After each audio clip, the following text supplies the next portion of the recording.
వాక్య భాగాలని ధ్యానించుకుందాము. సామెతల గ్రంథము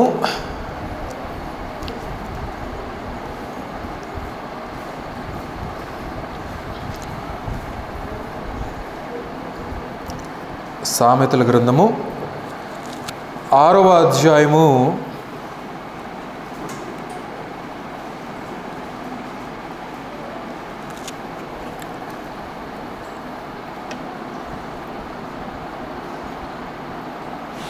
16వ వచనం చదువుతున్నాను, దయచేసి గమనించండి.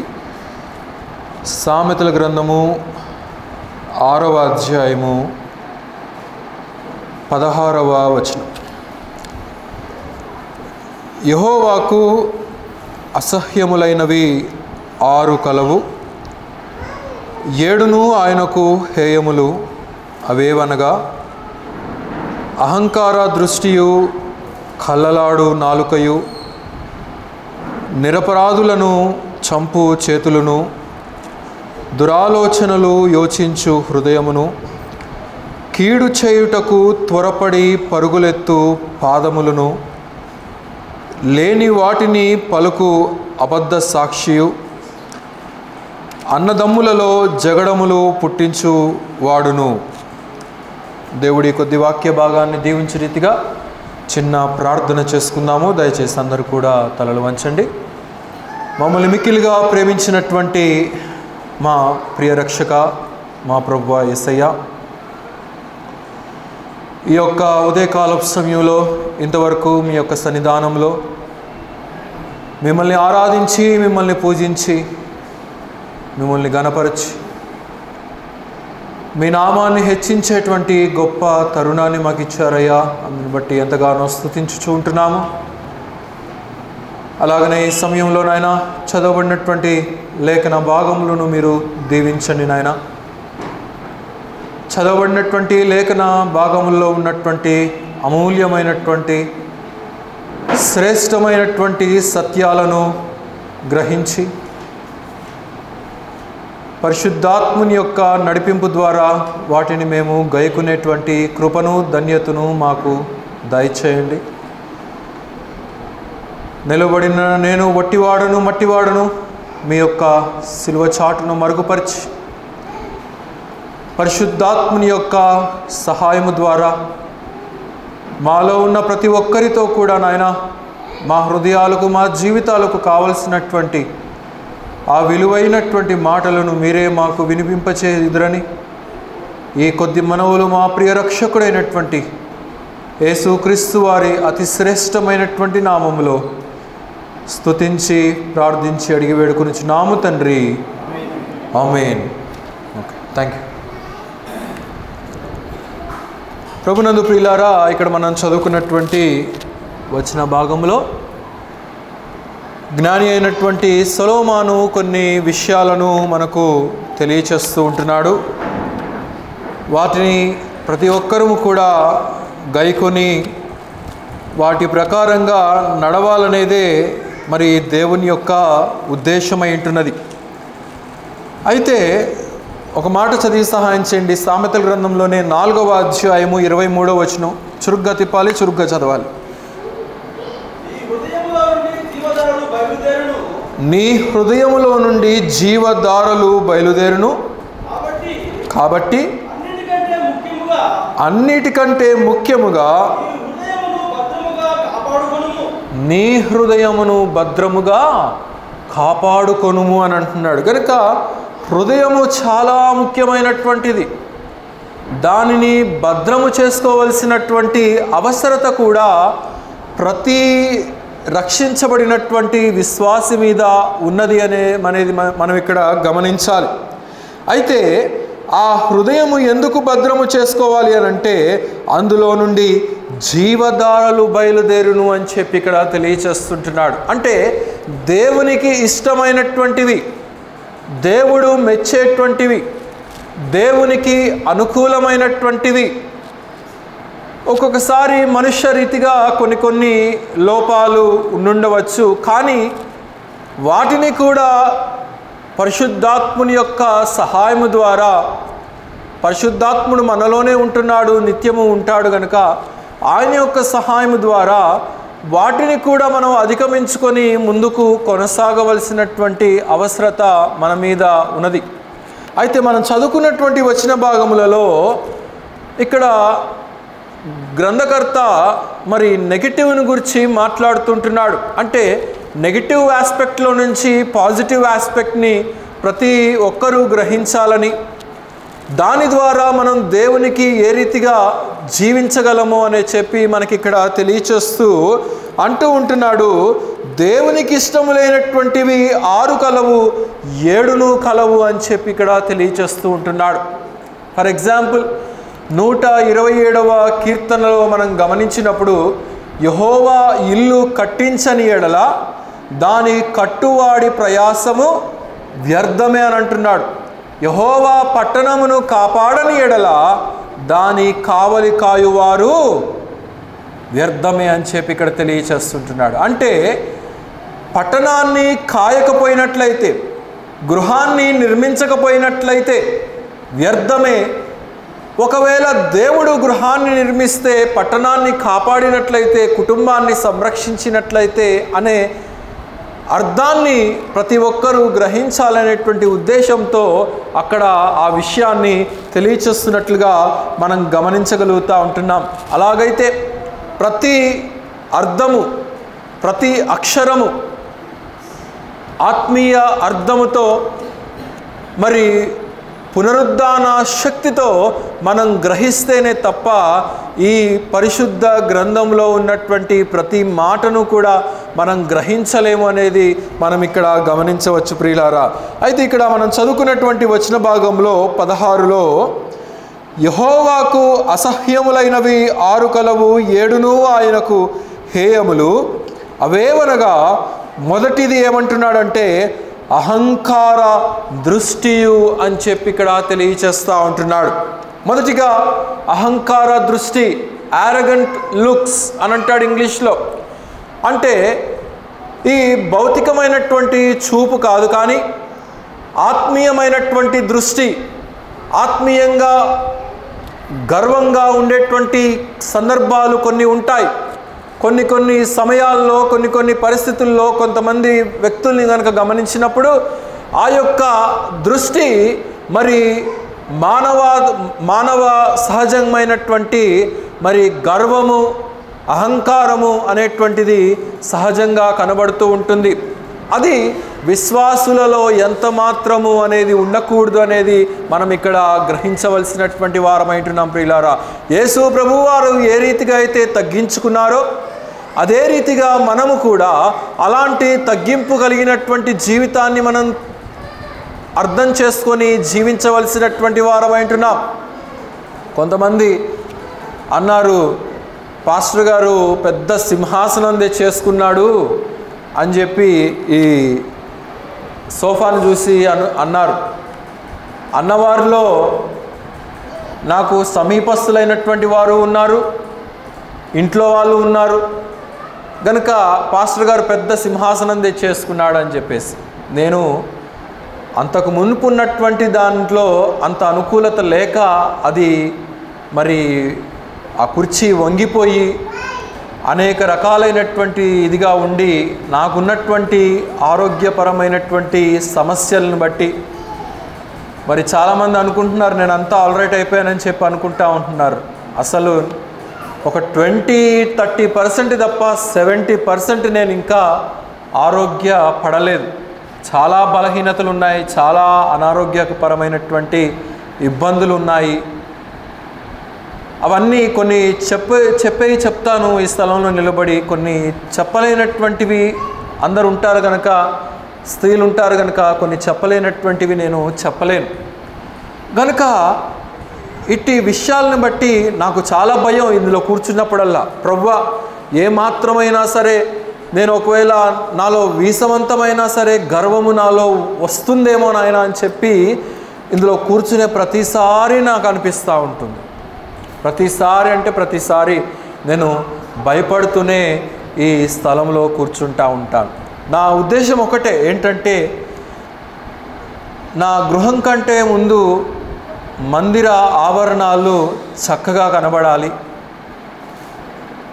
నలుగురు పరిశుద్ధులు వచ్చి ఈ స్థలంలో ఆరాధిస్తారు గనక, వాళ్ళు వచ్చి కూర్చొని ఆరాధించేటువంటి స్థలము పరిశుద్ధమైనటువంటి స్థలము కనుక అది నీట్గా కనబడాలి అనేటువంటి ఉద్దేశంతోనే మరి నా దగ్గర పైసలు ఉన్నా లేకపోయినా, డబ్బులున్నా లేకపోయినా, మరి ఒక వ్యక్తి అన్నాడు, ఇక్కడే పక్కనే ఉంటాడు, ఏంటండి పెద్దగా మీరు చాలా గొప్పవారు, ఈ పాతగా అయిపోయింది కదా తీసేసి ఇంకోటి నిర్మించండి అని చెప్పేసి అన్నారు. నేను అన్నాను, అంటే క్రొత్తగా నిర్మించటానికి అన్ని కోట్ల డబ్బులు నా దగ్గర ఉన్నాయని చెప్పి నువ్వు అనుకుంటున్నావు కదా అని చెప్పి అన్నాను. అంతే కదండి, పెద్ద పాస్టర్ గారు మీ డాడీ ఆర్యారావు గారు చెప్పారు, పెద్ద పెద్ద బాక్సుల్లో ధనాన్ని స్టోర్ చేసి వెళ్ళిపోయాడు అని చెప్పి అంటూ ఉంటాడు. నేను అన్నాను, చాలామంది అంటూ ఉంటారు, బంగారం ఎంత ఉంది, నాన్నగారు బంగారం ఎంత దాచిపెట్టారు, ఎన్ని తులాలు దాచిపెట్టారు. కనుక నేను ప్రభు సమక్షంలో నిలబడి చెప్తుంటున్నాను, నేను ఆయనతో కూడా చెప్పాను, నాకు పరిశుద్ధులైనటువంటి మా సంఘము దేవుని దయ వల్ల నేను అడగకుండానే నన్ను ప్రేమించి, నా కుటుంబాన్ని ప్రేమించి వారు కానుకలు వేస్తారయ్యా. ఆ కానుకలతో మరి దేవుడు ఇచ్చిన కొలది దేవుని దయ వల్ల నా భార్య కూడా ఉద్యోగస్తురాలు, మరి తాను ఉద్యోగం చేసి సంపాదిస్తుంది కనుక వాటిని బట్టి మేము ప్రభు కార్యాలు చేయగలుగుతుంటున్నాము. మరి చేయలేని పక్షంలో దేవుడు ఏదో ఒక ఏర్పాటు చేసి, దేవుడు ఏదో ఒక రీత్యా మమ్మల్ని ముందుకు నడిపిస్తూ ఉంటున్నాడు అనేది నేను అతనితో చెప్పాను, మీతో చెప్తున్నాను, లైవ్లో అందరికీ చెప్తూ ఉంటున్నాను. ఇదేదో మా దగ్గర ఏవో చాలా కోట్లు ఆస్తి ఉండోసో లేకపోతే ఏదో ఉండోసో చాలామంది మమ్మల్ని వ్యతిరేకంగా పెట్టడానికి కారణం కూడా అదే.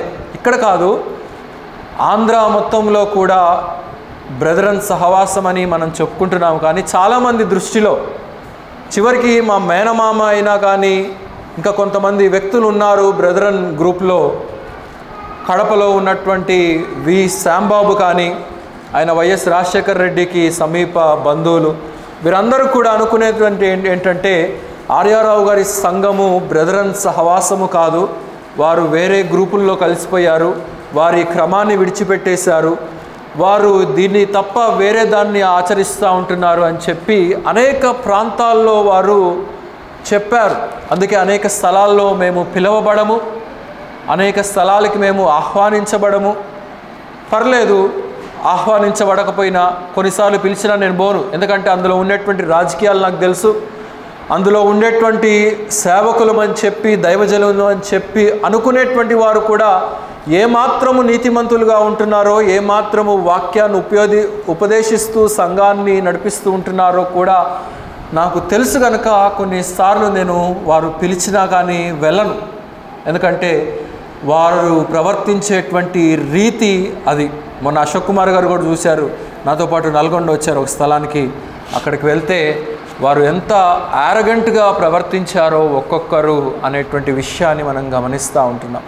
కనుక ఈ యారగెంట్ తత్వం అనేది ఎవరిలో కూడా ఏ సమయంలో కూడా ఉండటానికి వీలు లేదు అనేది మనం ఇక్కడ గమనించాలి ప్రియులారా. లూకా సువార్త 18వ అధ్యాయంలో కూడా మనం గమనిస్తాం 9వ వచనం నుంచి.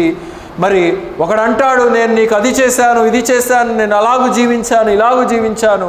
మరి ఒకడు అంటాడు, నేను ఆకాశము వైపు చేతులెత్తి మరి నీ పేరు ఉచ్చరించటానికైనా కానీ నీ నామాల్లో ప్రార్థించటానికైనాను నాకు అర్హత లేదు నాయనా అని చెప్పి ప్రార్థించినటువంటి రీతిని మనం గమనించగలుగుతూ ఉంటున్నాం. యెషయా గ్రంథంలో 14వ అధ్యాయంలో ఒక మాట ఉంటాడు, గమనించండి. యెషయా గ్రంథము 14వ అధ్యాయము 13వ వచనంలో ఒక మాట అంటున్నాడు, దయచేసి గమనించండి.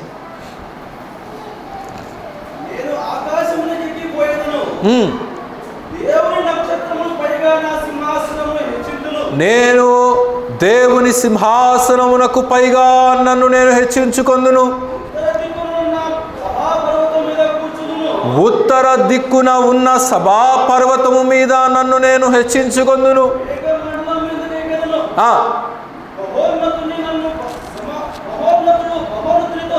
మహోన్నతునితో నన్ను సమానునిగా చేసుకొందునని నీవు మనస్సులో అనుకొంటివి కదా. ఇక్కడ సాతానుడు ఏ రీతిగా గర్వించి పతనమైపోయాడు అనేటువంటి విషయాన్ని ఇక్కడ యెషయా గ్రంథకర్త మనకు వివరిస్తూ ఉంటున్నాడు.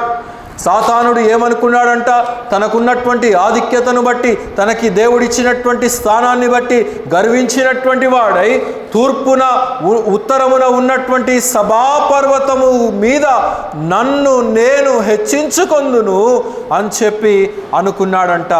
మహోన్నతునితో నన్ను నేను సమానునిగా ఎంచుకొందును అని చెప్పి అనుకున్నాడంట. గనక అందుకే పతనమైపోయాడు. దేవుడు ఏ స్థానంలో మనల్ని ఉంచాడో, ఏ స్థానంలో మనల్ని నిలువబెట్టాడో ఆ స్థానంలో మనం కృతజ్ఞులమై మనం ఉండాలే. కానీ దానిని బట్టి, ఆ స్థానాన్ని బట్టి, ఆ స్థితిని బట్టి మనం గర్వించినటువంటి వారముగా ఉన్నట్లయితే సాతానుడు ఏ రీతిగా అయితే పతనమైపోయాడో మనము కూడా పతనమైపోయేటువంటి అవకాశము చాలా బాగా ఉన్నది అనేది మనం ఇక్కడ గమనించాలి ప్రియులారా. ఎజెక్యెల్లో కూడా ఒక మాట అంటున్నాడు. హెస్కేల్ రాసిన గ్రంథంలో కూడా 28వ అధ్యాయము 15వ వచనం చదవండి. హెస్కేల్ గ్రంథము 28వ అధ్యాయము 15వ వచనం.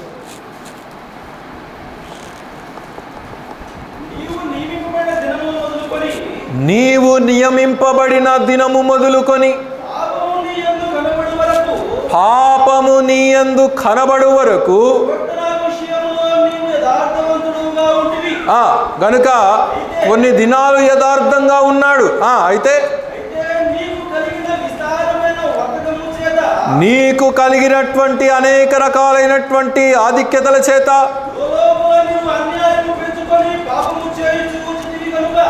లోపల నీవు అన్యాయమును పెంచుకొని పాపము చేయుచు వచ్చితివి గనుక దేవుని పర్వతము మీద నీవు ఉండకుండా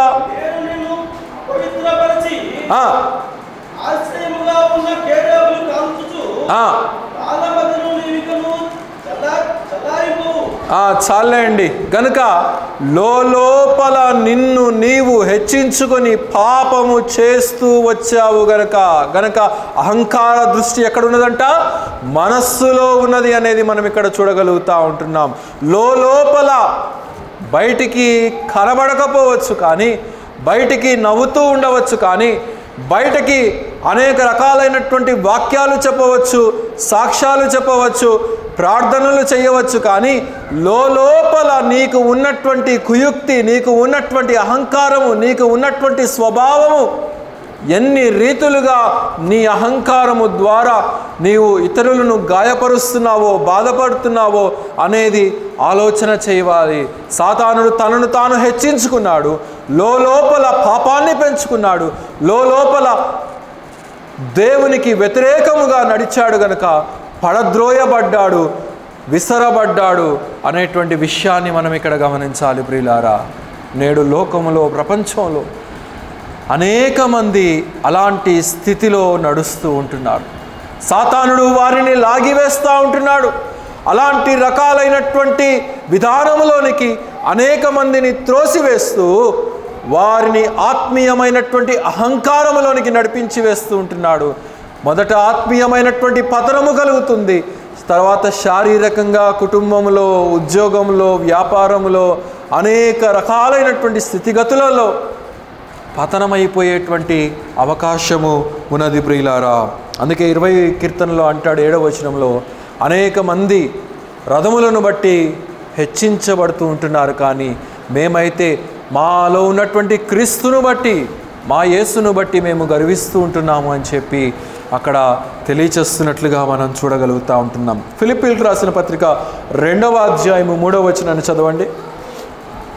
ఫిలిప్పీలకు రాసిన పత్రిక 2వ అధ్యాయము 3వ వచనం.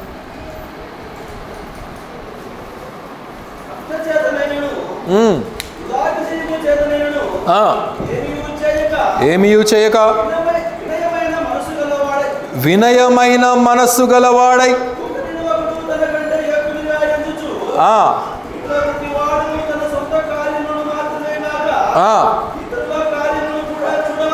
గనుక మనల్ని మనం ఏ విషయంలో కూడా హెచ్చించుకోవటానికి వీలు లేదు. అక్కడ అంటున్నాడు కదా ప్రారంభంలో, వృధాతిశయము చేతను అని అంటూ ఉంటున్నాడు. అంటే వృధాగా వచ్చేటువంటి అతిశయం, పనికిరానటువంటి అతిశయం, ఎందుకు ఉపయోగపడనటువంటి గర్వము, అది విశ్వాసులమైనటువంటి మనలో ఎంత మాత్రము కూడా ఏ సమయంలో కూడా ఉండటానికి వీలు లేదు. అది కేవలము ఆత్మీయమైనటువంటి విషయాల్లో, దేవుని పట్ల ఉన్నటువంటి విషయాల్లో మనము కలిగినటువంటి స్థితిని బట్టి మనం గర్వించడంలో తప్పులేదు. కానీ వృధాతిశయము మనకెంత మాత్రము కూడా సరిపోయినటువంటిది కాదు ప్రియులారా. రెండవ మాట ఏమంటున్నాడంటే 17వ వచనానికి రండి. రెండవ మాట, కల్లలాడు నాలుకయు అని చెప్పి ఇక్కడ తెలియచేస్తూ ఉంటున్నాడు. కల్లలాడు నాలుక. సాతానుడు ఇందులో చాలా ప్రవీణుడు. యోహాను సువార్త తిప్పండి, 8వ అధ్యాయము 44వ వచనం. యోహాను సువార్త 8వ అధ్యాయము 44వ వచనం. మీరు మీ తండ్రి యగు అపవాది సంబంధులు. చాలేండి. అబద్ధమునకు జనకుడైనటువంటి సాతానుడి యొక్క త్రోవలో నేడు ప్రపంచంలో ఉన్నటువంటి అనేక మంది క్రైస్తవులు వాడిని వెంబడిస్తూ ఉంటున్నారు. కలలాడు నాలుక అంటే ఉన్నది లేనట్టుగా చెప్పటము, అబద్ధములు చెప్పటము, మరి ఏమీ లేకపోయినప్పటికీ కూడా అనవసరమైనటువంటి అబద్ధాలు ఆడటము.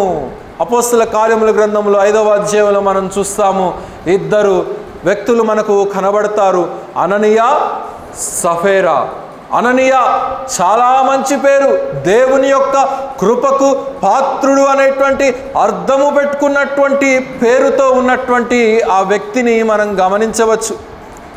ఆనాడు ఉన్నటువంటి పరిస్థితులను బట్టి ఆదిమ సంఘములో వారందరూ కూడా ఒకే కుటుంబంగా ఉండేటువంటి వారు. అపోస్తులు ఆదిమ సంఘములో ఉన్నటువంటి విశ్వాసులందరూ కూడా ఒకే ఇంటిలో ఉండేటువంటి వారు, అందరూ కలిసి ఉండేటువంటి వారు, అందరూ కలిసి జీవించేటువంటి వారు. అయితే వారికి కలిగినటువంటి సామర్థ్యాన్ని బట్టి మొత్తం రుసుమును తీసుకొని వచ్చి ఒక దగ్గర పెట్టేటువంటి వారు. ఎందుకంటే అందరు సమష్టిగా జీవిస్తున్నారు కనుక అందరికీ హోల్ కాంగ్రిగేషన్లో ఉన్నటువంటి పరిస్థితిని బట్టి వాళ్ళు మనీని తీసుకొచ్చి ఒక దగ్గర పెట్టి వాటిని అందరికీ సమానంగా పంచేటువంటి వారు. అయితే వీరిద్దరు కూడా ఏమనుకున్నారంటే, అపోస్తలులు చెప్పలేదు, వీరిద్దరు ఏమనుకున్నారంటే భార్యాభర్తలు ఉన్న ఆస్తినంతా కూడా అమ్మేసి అపోస్తుల పాదాల దగ్గర పెట్టేద్దామని చెప్పి అనుకున్నారు. అయితే వీళ్ళు అమ్మిన తర్వాత ఏం చేశారంటే, అమ్మిన దాంట్లో నుండి కొంత భాగాన్ని తీసుకొచ్చి అపోస్తుల పాదాల దగ్గర పెట్టారు. అయితే పేతురు ఒక మాట అడుగుతాడు, ఏంటి అని అంటే, అననీయ నీవు అమ్మినది ఇంతకేనా, నీవు తెచ్చింది మొత్తం ఇంతేనా అని చెప్పి అని అడిగినప్పుడు అతడు పరిశుద్ధాత్మునికి వ్యతిరేకంగా అక్కడ అబద్ధము పలికినట్లుగా మనం చూడగలుగుతూ ఉంటున్నాం. అవును, ఇంతకే నేను అమ్మాను, అంతే మొత్తం పట్టుకొచ్చాను అని చెప్పి అబద్ధం ఆడాడు.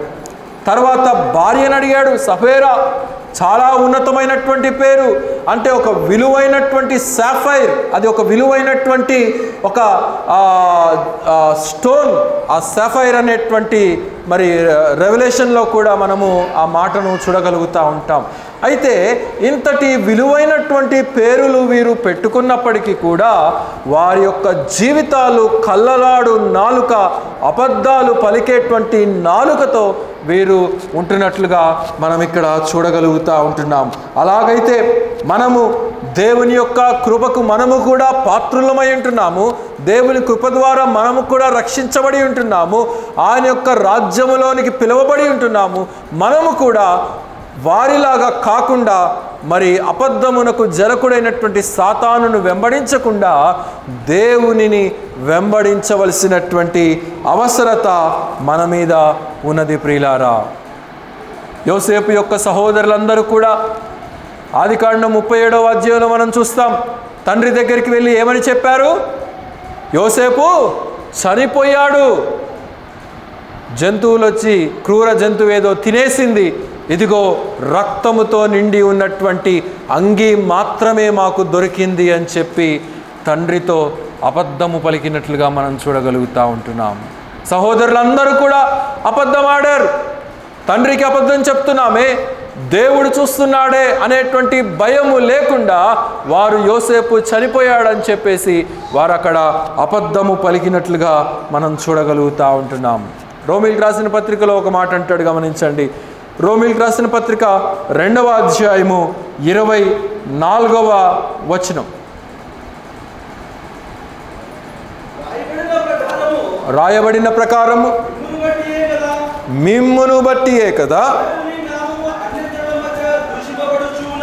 దేవుని యొక్క నామము అన్యజనులలో దూషించబడుచు ఉన్నది. మిమ్మును బట్టియే కదా. ఎవరిని బట్టి?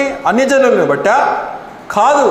రక్షించబడి బైబిల్ గ్రంథాన్ని పట్టుకొని వాక్యం ఉపదేశిస్తూ, ప్రార్థనలు చేస్తూ, పరిచర్యలు చేస్తూ, సంఘాల్ని నడిపిస్తూ, సంఘంలో ఒక పాత్రగా ఉంటూ అనేక రకాలైనటువంటి ఆత్మీయ ధర్మాలను నిర్వర్తించినప్పటికీ కూడా ఇదిగో మీలో ఉన్నటువంటి ఈ స్వభావము, ఈ కళ్ళలాడు నాలుక, ఈ యొక్క అబద్ధములాడేటువంటి స్వభావము, ఈ యొక్క అహంకార దృష్టి, ఇలాంటి జీవిత విధానాన్ని కలిగి నీవు పలికేటువంటి సాక్ష్యము వ్యర్థమే, నీవు చెప్పేటువంటి వాక్యము వ్యర్థమే, నీవు చేసేటువంటి ప్రార్థన వ్యర్థమే. ఎన్ని గంటలు నీవు దేవుని సన్నిధిలో ఉన్నప్పటికీ కూడా నీ జీవితము దేవుని దృష్టికి, నీ హృదయము దేవుని దృష్టికి కనుక అనుకూలము లేకపోయినట్లయితే అది వ్యర్థమే. అందుకే అంటున్నాడు, మిమ్మును బట్టియే కదా దేవుని యొక్క నామము అన్యజనులలో దూషించబడుచు ఉన్నది అని చెప్పి ఇక్కడ తెలియజేస్తూ ఉంటున్నాడు. కనుక ప్రభునందు ప్రియులారా, మనము అలాంటి వారముగా ఉండకూడదు అనేది ప్రభు మనకు నేర్పిస్తూ ఉంటున్నాడు. 3వ మాట ఏమంటున్నాడండి? నిరపరాధులను చంపు చేతులు అని చెప్పి ఇక్కడ తెలియచేస్తూ ఉంటున్నాడు. చాలా హత్యలు చేస్తూ ఉంటారు అనేక మంది. కొంచెం ఇక్కడ లోతుగా వెళ్ళి మాట్లాడతాను. చాలామంది అక్రమ సంబంధాలు పెట్టుకొని, అక్రమ సంబంధాల ద్వారా వచ్చినటువంటి గర్భాన్ని తీసివేయాలని చెప్పి అబార్షన్స్ చేపించుకుంటూ ఉంటారు. ఆ గర్భము బయటపడితే పరువు పోతుందనో, లేకపోతే ఏదో అవుతుందని చెప్పేసో అనేక రకాలైనటువంటి సొసైటీ పరంగా ఉండేటువంటి సమస్యలకు భయపడి అసలు తప్పు చేయటమే తప్పు, దానిని కప్పిపుచ్చుకోవటానికి మరి ఒక తప్పు చేస్తూ అబార్షన్స్ చేసి నిరపరాధ రక్తాన్ని మరి చిదిమేసేటువంటి పరిస్థితులను మనము గమనించగలుగుతూ ఉంటున్నాం. ఇంకా కొన్ని కుటుంబాల్లో అమ్మాయా అబ్బాయా అని చెప్పి డిస్క్రిమినేషన్ చేసుకొని మరి అమ్మాయి అయితే కడుపు తీసివేసేసి అబ్బాయి అయితేనే కడుపు ఉంచేటువంటి అనేక కుటుంబాలను మనం ప్రపంచంలో గమనించగలుగుతూ ఉంటున్నాము. క్రైస్తవ కుటుంబాల్లో కూడా ఆ రీతిగా ఉంటున్నారు. నిన్ననే ఒక వ్యక్తి స్కూల్లో నాకు కలిసి చెప్తా ఉంటున్నాడు. వాళ్ళు ఇక్కడే ఉప్పల్లో చాలా పెద్ద బ్యాక్గ్రౌండ్ ఉన్నటువంటి వ్యక్తులు, కొంచెం టీఆర్ఎస్ బ్యాక్గ్రౌండ్ కూడా ఉన్నది. అయితే వారి యొక్క ఇంటి కోడలికి అంతకు మునుపే 2 సార్లు అమ్మాయి అని చెప్పి తెలిస్తే తీసేశారంట. ఇప్పుడు 3వ గర్భం వచ్చింది, అది కూడా అబ్బాయా అమ్మాయా తెలుసుకోమని చెప్పి మరి ప్రెషర్ పెడతా ఉంటారంట. నాకు తెలిసిన ఒక నర్స్ చెప్తా ఉన్నది, ఈ రీతిగా చెప్తా ఉంటున్నారు, ఏం చేయాలి, ఎన్నిసార్లు ఫోన్లు చేస్తూ ఉంటున్నారు నాకు అని చెప్పేసి. ఆ రీతిగా క్రైస్తవ కుటుంబాల్లో కూడా ఉంటున్నారు.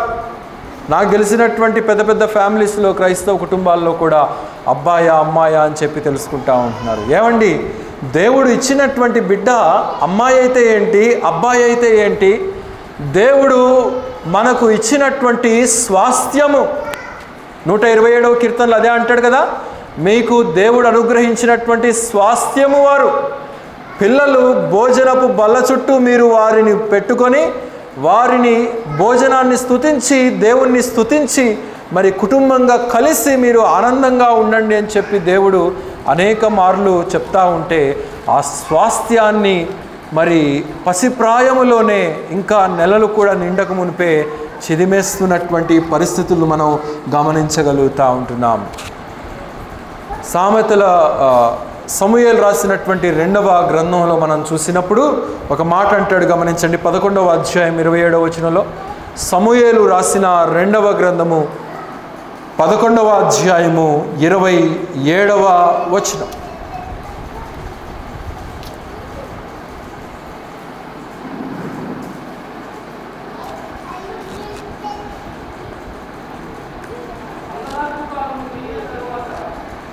గట్టిగా చదవాలి.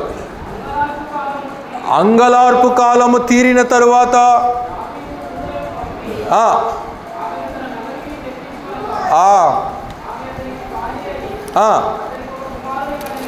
చాలండి. అక్కడ ఊరియా యొక్క సందర్భం చెప్తా ఉంటున్నాడు గనుక మరి ఒకానొక సాయంకాలమున వసంతకాలమున దావీదు అలా బాల్కనీలో నడుస్తూ ఉంటుండగా మరి ఒక పేదింటికి సంబంధించినటువంటి ఆమెను మరి స్నానం చేస్తూ ఉంటుండగా చూశాడు. చూసి మోహించి వెంటనే దూతల్ని పంపించి ఆమెను పిలువనంపించి ఆమెతో పాపము చేశాడు. అయితే పాపము చేసి ఆమె చెప్పింది, ఇదిగో పాపము చేయడం ద్వారా మరి నాకు ఒక గర్భము వచ్చింది, కుమారుని కనవలసినటువంటి పరిస్థితి వచ్చిందని చెప్పినప్పుడు మరి దావీదు ఏం చేశాడంటే తన సైన్యానికి ఆజ్ఞాపించాడు. వాస్తవానికి ఆ సమయంలో దావీదు కూడా సైన్యంలో ఉండవలసింది, యుద్ధంలో ఉండవలసింది, యుద్ధము చేయవలసినటువంటి వాడు. కానీ సైన్యానికి చెప్పాడు, ఇదిగో ఈమె భర్త అయినటువంటి ఊరియాను సైన్యంలో మొదటి స్థానంలో పెట్టు. ఎక్కడైతే శత్రువు బాణము విసిరినప్పుడు ఆ బాణము డైరెక్ట్గా తన గుండెల్లో తాకి ప్రాణము పోతుందో ఆ స్థలంలో నిలవబెట్టు అని చెప్పి సైన్యాధిపతికి ఆజ్ఞాపించాడు. ఆ రీతిగానే ఊరియాను మరి మరణము పొందినట్లుగా వధించినట్లుగా మనం చూడగలుగుతూ ఉంటున్నాం.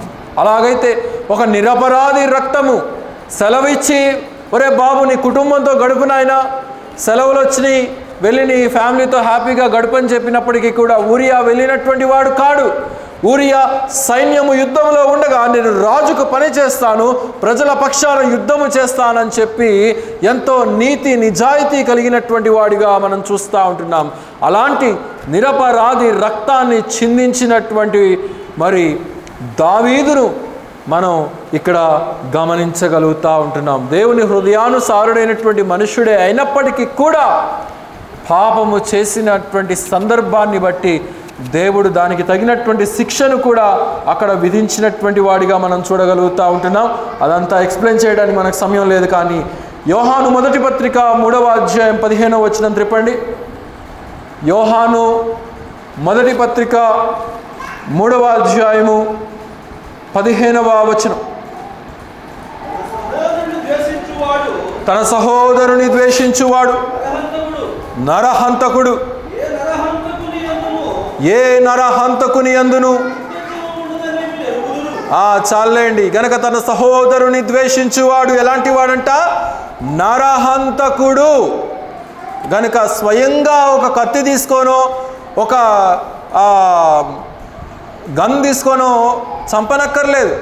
నేడు అనేక మంది ఎలాగున్నారంటే తమ యొక్క మాటలనే తూటాలుగా చేసి తమ యొక్క నోటి నుండి దొరిలేటువంటి పదాలనే ఆ పదజాలాలను మరి సేవకులైనప్పటికీ కూడా ఆ యొక్క నోటి నుండి వచ్చేటువంటి వాటి మాటల ద్వారా ఎదుటి వ్యక్తి ఎంతగా గాయపరచబడతాడో, ఎంతగా నలగగొట్టబడతారో అనేది నేడు కుటుంబాల్లో తెలియట్లేదు ప్రియులారా. ఇక్కడ ఏమంటున్నాడంటే తన సహోదరుని ద్వేషించువాడు నరహత్య చేయువాడితో సమానము అని చెప్పి ఇక్కడ తెలియచేస్తూ ఉంటున్నాడు. నేడు ఆ రీతిగా అనేక మంది ఉంటున్నారు.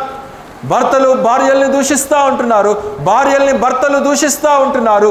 మరి కుటుంబాల్లో ఉండేటువంటి అత్తమామలు కోడళ్లను దూషిస్తూ ఉంటున్నారు. కనుక కోడలు ఏ పని చేసినప్పటికీ కూడా అది తప్పే. ఒక చిన్న పని చేసినా కానీ దాన్ని తప్పు పట్టి విమర్శించి దాంట్లో ఉన్నటువంటి ఇది చేసి వారి తల్లిదండ్రుల్ని కూడా మరి అవమానపరిచి, ఒకవేళ వాళ్ళ ఇంటికి వస్తే వారిని వెళ్ళగొట్టేసి అవమానపరిచేటువంటి వియ్యంకులు కూడా నేడు క్రైస్తవ సమాజాల్లో లేకపోలేదు. అలాగుంటున్నారు నేడు పరిస్థితులు. సాతానుడు ఆ రీతిగా డ్రాగ్ చేసేస్తూ ఉంటున్నాడు, కుటుంబాల్లో ఉండేటువంటి సంతోషాన్ని తినివేస్తూ ఉంటున్నాడు. కనుక మనం ఏం చెప్తుంటున్నాము? నిరపరాధి రక్తాన్ని చిందించేటువంటి చేతులు. పొతీఫర్ భార్య కూడా ఏం చేసింది? యోసేపును 14 సంవత్సరాలు జైలుకి పంపించి వేసింది. కనుక ఈ రీతిగా క్రైస్తవ కుటుంబాల్లో ఉండటం అనేది అంత మంచి పద్ధతి కాదు. 4వదిగా మనం చూసినప్పుడు 4వ మాట ఏమంటున్నాడంటే, దురాలోచనలు యోచించు హృదయమును అని చెప్పి ఇక్కడ తెలియచేస్తూ ఉంటున్నాడు. దురాలోచనలు యోచించు హృదయం. ఇందాక చెప్పుకున్నాం కదా, పొతీఫర్ యొక్క భార్య ఆ రీతిగా దురాలోచనలు యోచిస్తూ ఉంటుంది. కీడు చేయుటకు త్వరపడి పరుగులెత్తు పాదములను అని అంటూ ఉంటున్నాడు.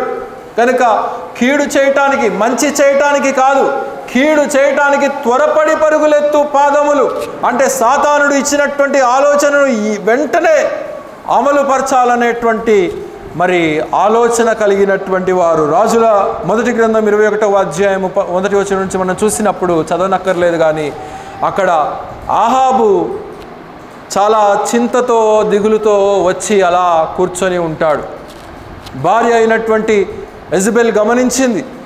ఏంటి నా భర్త చాలా దిగులుగా ఉన్నాడు అని చెప్పి అడిగింది. ఏంటి ఇలా ఉన్నావు, ఏమైంది, ఏం జరిగింది అని చెప్పి అడిగితే, అదిగో నేను నాబోతు దగ్గరికి వెళ్ళాను, నాబోతు దగ్గర ఒక మంచి ద్రాక్ష తోట ఉన్నది, దానిని నాకు అమ్మయ్యా అంటే నేను అమ్మను, ఇది నాకు తండ్రుల దగ్గర నుంచి తాతల దగ్గర నుంచి నాకు వంశపారంపర్యంగా వచ్చినటువంటి ఆస్తి, దీనిని నేను నీకు అమ్మను అని చెప్పి కఠినంగా చెప్పేశాడు అని చెప్పేసి ఆహాబు వచ్చి బాధపడుతూ ఉంటే, ఇంతేనా, దీన్ని నేను సాల్వ్ చేయగలనని చెప్పేసి యెజబెలు మరి ఒక క్రూరమైనటువంటి పన్నాగాన్ని అక్కడ పన్ని అబద్ధ సాక్ష్యాల్ని చెప్పించి మరి అనేక రకాలైనటువంటి మరి కీడు చేయటానికి నాబోతు యొక్క పొలాన్ని చివరికి లాక్కొని అహాబుకు అందించినటువంటిదిగా మనం ఇక్కడ చూడగలుగుతూ ఉంటున్నాం.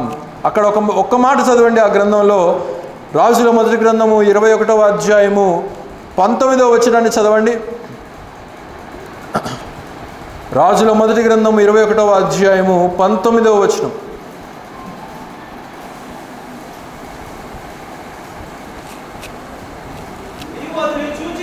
నీవు అతనిని చూచి ఇలాగున ప్రకటించుము,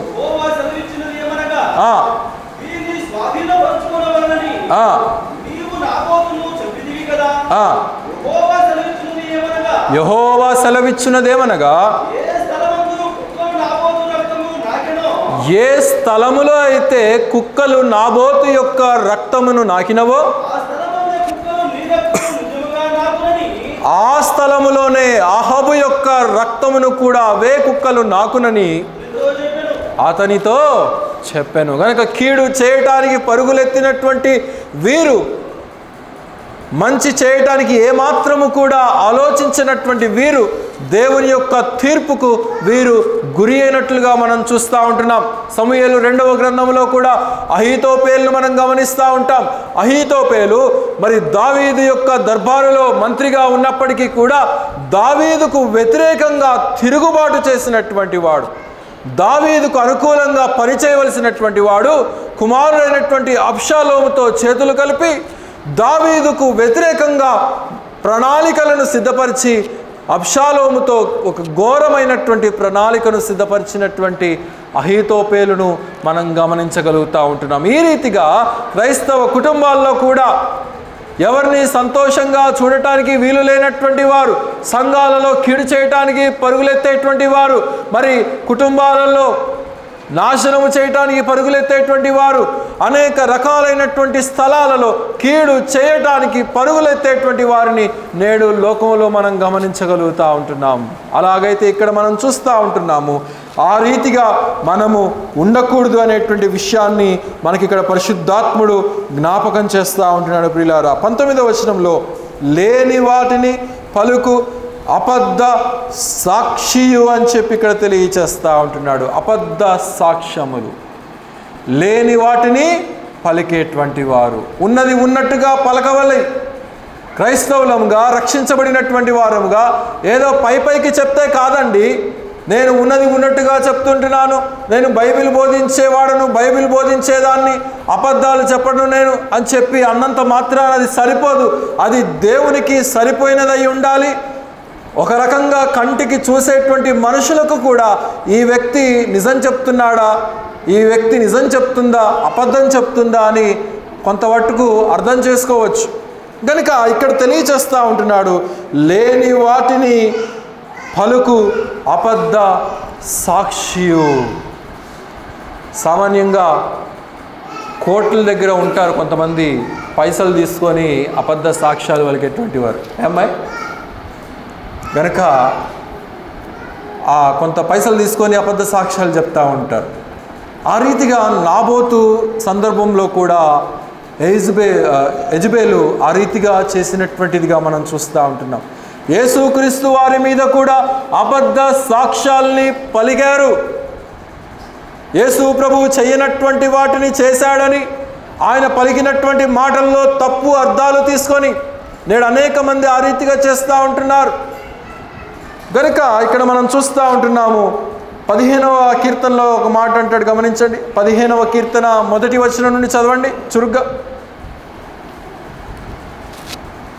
సమయం అయిపోతుంది, నేను ముగిస్తాను.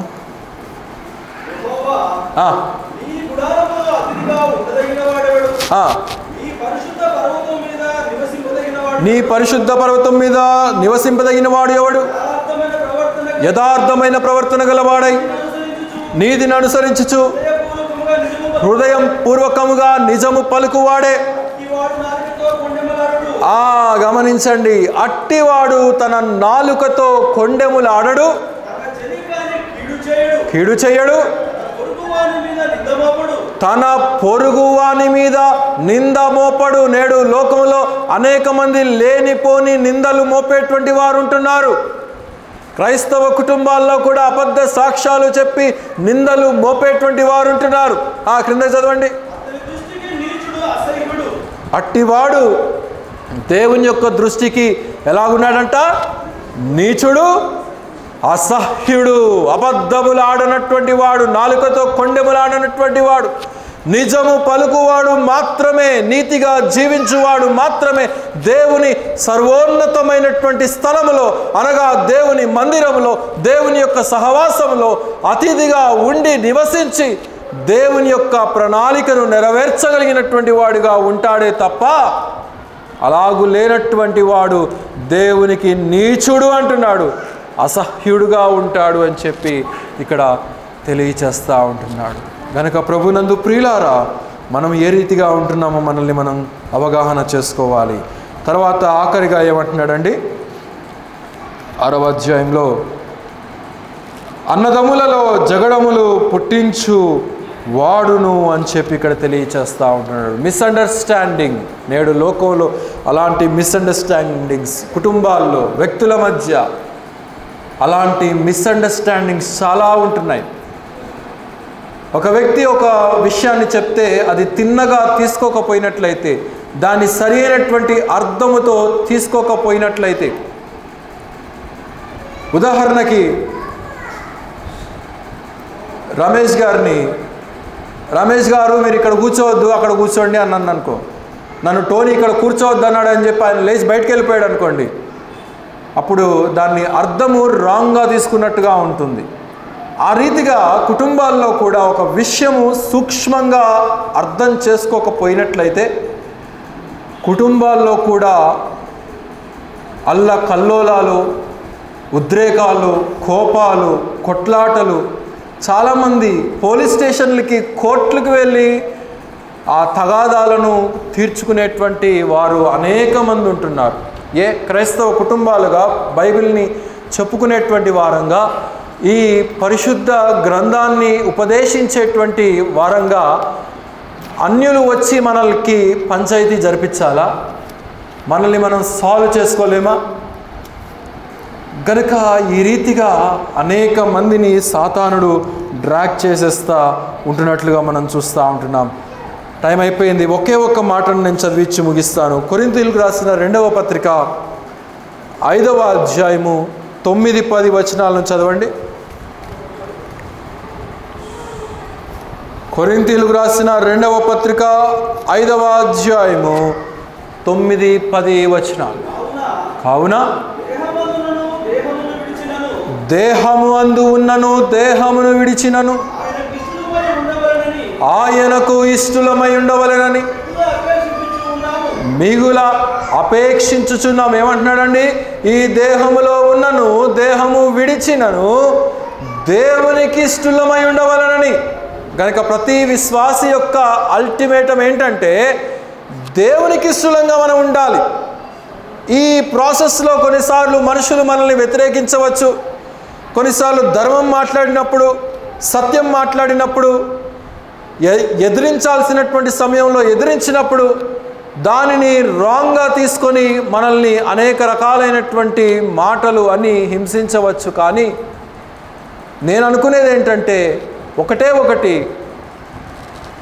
పైన ఉన్నటువంటి దేవునికి చూసేటువంటి మనుషులకి అమికబుల్గా బ్రతకకపోయినట్లయితే మన విశ్వాస జీవితం అనేది వ్యర్థము అనేది మనం ఇక్కడ గమనించాలి ప్రియులారా. కనుక ఆ దేవునిని మెప్పించేటువంటి క్రైస్తవులముగా, విశ్వాసులముగా మనము ఉండవలసినటువంటి అవసరం ఉంది. ఇంకా క్రింద ఏమంటున్నాడండి? తాను జరిగించిన క్రియల చొప్పున అవి మంచివైనను సరే చెడ్డవైనను సరే దేహముతో జరిగించిన వాటి యొక్క ప్రతి ఫలమును ప్రతివాడు పొందినట్లు కనుక ఎక్కడ ప్రత్యక్షం అవ్వాలంట? క్రీస్తు న్యాయపీఠము ఎదుట ప్రత్యక్షము కావాలి. ఈ విషయము ప్రత్యేకంగా అండర్లైన్ చేసుకొని మన హృదయాల్లో పెట్టుకోవాలి. మనం మంచి చేసినా, చెడు చేసినా, మేలు చేసినా, కీడు చేసినా, అన్యుల గురించి నేను మాట్లాడట్లేదు. ఈ విషయాన్ని అర్థం చేసుకోండి. అన్యుల గురించి, పాపములో జీవించేటువంటి వారిని గురించి నేను మాట్లాడట్లేదు. ఇక్కడ రక్షించబడినటువంటి వారు ఏం చేసినా కానీ whatever they might do, even they might do good or bad, whatever they do, they must stand in the presence on the judgement day before Christ. క్రీస్తు యొక్క తీర్పు దినాన వారు ప్రత్యక్షము కావాలంటే మనమందరం ప్రత్యక్షము కావాలి. నీవు ప్రత్యక్షం కావాలి, నేను ప్రత్యక్షం కావాలి. ఆ విషయాన్ని అర్థం చేసుకున్నటువంటి వారమైతే అసలు ఏ గొడవలు కూడా ఉండవు. కొన్నిసార్లు అహంభావముతో ఈగో వలన చాలా సమస్యలండి. ఆ ఈగో ఒక్కటి ప్రక్కన పెట్టేస్తే నేనెందుకు తగ్గించుకోవాలి, నేనెందుకు లోబడాలి, నేనెందుకు అని కనుక అన్నట్లయితే సాతానుడు కూడా నేనెందుకు అనుకున్నాడు, ఏమయ్యాడు? అదో పాతాళానికి త్రోయబడ్డాడు. సాతానుడికి ఎక్కువ తెలుసా, మనకి ఎక్కువ తెలుసా? ఒక్క మాటలో చెప్పుకుందాము. ఎవరికి ఎక్కువ తెలుసు దేవుని గురించి? సాతానుడికే ఎక్కువ తెలుసు. మనం అనుకుంటాం నేను రోజు బైబిల్ చదువుతున్నాను, నేను రోజు వాక్యం చెప్తున్నాను, నేను రోజు ప్రార్థన చేస్తున్నానని చెప్పి మనం అనుకుంటున్నాం. కానీ నేను చెప్తున్నాను, మనకంటే ఎక్కువ సాతానుడికే దేవుని యొక్క శక్తిని గురించి తెలుసు, దేవుని యొక్క జ్ఞానాన్ని గురించి తెలుసు, దేవుని యొక్క పరిశుద్ధతను గురించి తెలుసు. ఎందుకంటే వాడు దేవుని యొక్క సమక్షములో నివసించి త్రోయబడినటువంటి వాడు. మరి వాడి యొక్క ఆలోచనకు లోబడినట్లయితే మానవ మాతృలమైనటువంటి మనము, అల్పులమైనటువంటి మనం, దేవుని గురించి ఏమాత్రము కూడా సరైనటువంటి అవగాహన లేనటువంటి మనము,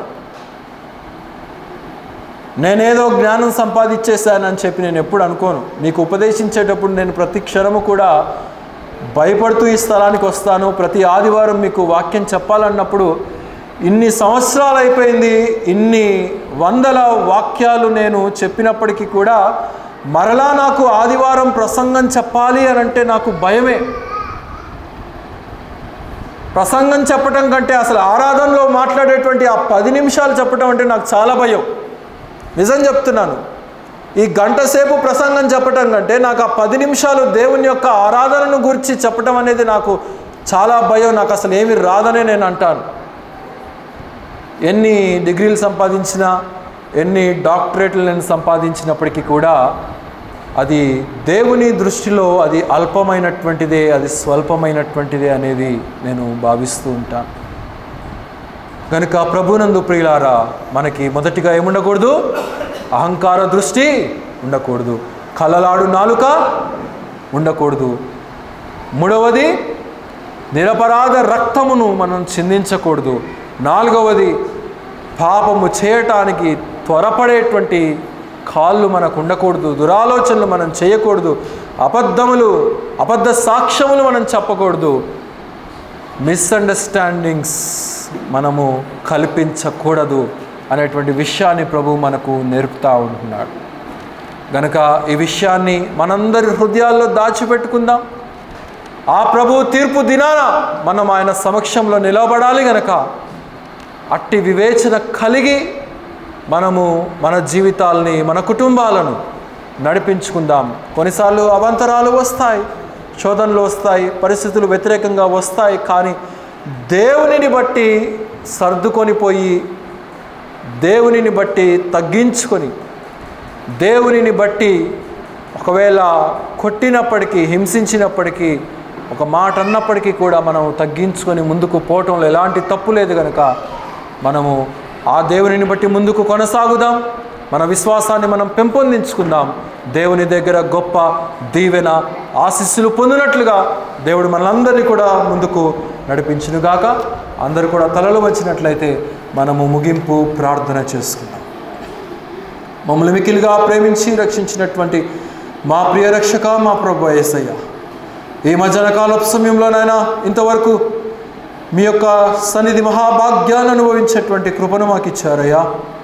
మా ప్రభు, ఇంతవరకు మా హృదయాలకు మీరు వినిపింపచేసినటువంటి వాక్యాన్ని బట్టి వందనాలనైనా. నేడు లోకంలో అనేక రకాలైనటువంటి స్థితిగతుల మధ్య పాపాల్లో దిగజారిపోతూ ఉంటున్నారు. అట్టి వారిలో క్రైస్తవులు అనబడేటువంటి వారు, విశ్వాసులు అనబడేటువంటి వారు, సేవకులు అనబడేటువంటి వారు, వాక్యాన్ని ఉపదేశించేటువంటి వారు, ప్రార్థించేటువంటి వారు కూడా లేకపోలేదు. అట్టి వారిని బట్టి మీ నామము అవమానపరచబడతా ఉన్నది, దూషించబడతా ఉన్నది అనేటువంటి వివేచన కలిగి మా ఆత్మీయమైనటువంటి స్థితి ఏ రీతిగా మీ యొక్క సమక్షంలో ఉన్నదో, మీ యొక్క దృష్టిలో ఉన్నదో అన్నది మేము గ్రహించుకొని, మానవులంగా మా గొప్ప మేము చెప్పుకోవడం కాదు, కానీ మీరు మమ్మల్ని హెచ్చించి, మీరు మమ్మల్ని గణపరిచేటువంటి వారుగా ఉండునట్లుగా మీ యొక్క సహాయం అనుగ్రహించమని ప్రార్థన చేయుచుంటున్నాం. చేరి వచ్చినటువంటి పరిశుద్ధులైనటువంటి బిడ్డలను, సంఘాన్ని మీరు దీవించండి. ప్రతి ఒక్కరి ఉద్యోగాలలోనూ, రాకపోకల్లోనూ మీ యొక్క సహాయం అనుగ్రహించండి. విశ్వాసంలో బలపరచమని ప్రార్థన చేయుచుంటున్నాం. ఈ వారమంతా కూడా ప్రకటించబడినటువంటి సంఘ కార్యక్రమాలన్నింటిలో కూడా మీ యొక్క సహాయం అనుగ్రహించమని ప్రార్థన చేయుచుంటున్నాం. ఇవాళ సాయంకాలం జరగవలసినటువంటి కూడికను కూడా మీరు దీవించండి. ప్రతి ఒక్కరిని కూడా సమయానికి ఆ స్థలానికి నడిపించమని ప్రార్థన చేయుచుంటున్నాం. నాయన, అనారోగ్యంగా ఉన్నటువంటి వారిని కూడా మీరు దర్శించండి, ముట్టండి. మీ గాయపడిన హస్తంతో మీరు తాకి లేవనెత్తమని ప్రార్థన చేయుచుంటున్నాం. అలాగే గ్రామాలకు వెళ్ళినటువంటి బిడ్డలను కూడా క్షేమంగా మా మధ్యకి నడిపించండి. ఆయా కారణాలను బట్టి ఈరోజు మందిరానికి రాలేకపోయినటువంటి బిడ్డలను మీరు మన్నించి, మరి యొక్క సమయానికి వారిని మీరు నడిపించి మీ యొక్క సహాయం అనుగ్రహించండి నాయన. అలాగే యూట్యూబ్ ద్వారా కూడా అనేక ప్రాంతాలలో వందలాది మంది వీక్షిస్తూ ఉంటుండగా అట్టి వ్యక్తులను, కుటుంబాలను మీరు దీవించండి, విశ్వాసంలో బలపరచమని ప్రార్థన చేయుచుంటున్నాం నాయన. అలాగనే ఈ సమయంలో నాయన తిరిగి ప్రియ బిడ్డలందరూ కూడా వారి వారి గృహాలకు వెళుచూ ఉంటుండగా మీ యొక్క దీవెన ఆశీస్సులతో నింపి మీరే మహిమ పొందుదురని ఈ కొద్ది మనవులు మా ప్రియ రక్షకుడైనటువంటి యేసుక్రీస్తు వారి అతి శ్రేష్టమైనటువంటి నామములో స్తుతించి ప్రార్థించి అడిగి వేడుకొనుచున్నాము తండ్రి. ఆమేన్.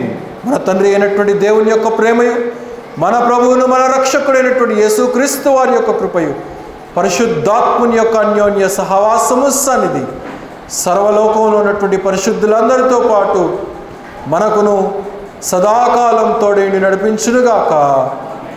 ఆమేన్. అందరికీ వందనాలండి. సెలవు తీసుకోండి.